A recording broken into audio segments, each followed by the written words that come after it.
ఆవు పేడ వల్ల ఉపయోగం లేదని మన వాళ్ళు కొంతమంది అంటుంటే ఆ ఆవు పేడనే ఇంధనంగా మార్చి ట్రాక్టర్లను తయారు చేస్తున్నారు. ఆల్రెడీ ఒక టెస్ట్ ట్రయల్ కూడా చేశారు.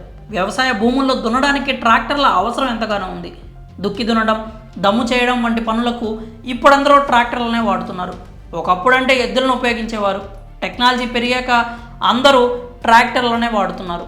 అయితే పెరిగిపోతున్న చమురు ధరల కారణంగా ట్రాక్టర్లతో వ్యవసాయం చేయడం రైతులకు పెద్ద సమస్యగా తయారైంది. ట్రాక్టర్ రెంట్కి, పెట్రోల్, డీజిల్కి, కూలీలకు, ఎరువులకు ఇలా రకరకాల ఖర్చులు పెరిగిపోతుండడంతో రైతులకు పెద్దగా ఏం మిగలడం లేదు.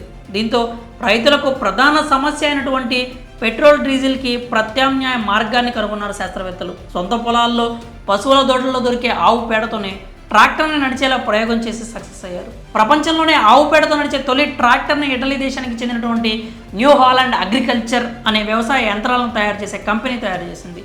లిక్విడ్ మీథేన్ గ్యాస్తో నడిచే T7 మోడల్ ట్రాక్టర్ని రైతుల కోసం తయారు చేసినట్లు కంపెనీ తెలిపింది.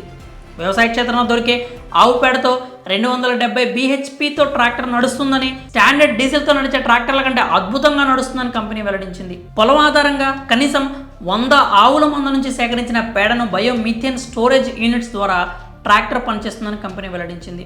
ఫ్యూజిటివ్ మీథేన్గా పిలువబడే గ్యాస్ తక్కువ ఉద్గార ఇంధనంగా కంప్రెస్ అవుతుంది. దీనికోసం ఒక క్రయోజెనిక్ ట్యాంక్ని ట్రాక్టర్ మీద ఏర్పాటు చేస్తారు.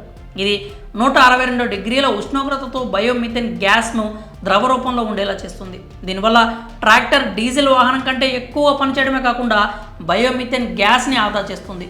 ఆవు పేడతో నడిచే ఈ మీథేన్ ట్రాక్టర్లను ప్రపంచ దేశాలకు ఎగుమతి చేస్తున్నట్టు కంపెనీ తెలిపింది. ఈ ట్రాక్టర్ని మన రైతులందరికీ ప్రభుత్వ సబ్సిడీ ద్వారా అందజేస్తే వారి పంట పండుతుంది. ఇప్పటికే పెట్రోల్, డీజిల్ ధరలు చుక్కలు చూపిస్తున్నాయి. ఇలాంటి సమయంలో ఆవు పేడతో నడిచే ట్రాక్టర్ వస్తే రైతులకు ఇంతకు మించిన ఆనందం ఏముండదు. మరి ఆవు పేడతో నడిచే ట్రాక్టర్ని తయారు చేస్తున్న కంపెనీపై మీ అభిప్రాయాలు ఏంటో కామెంట్స్ రూపంలో తెలియజేయండి.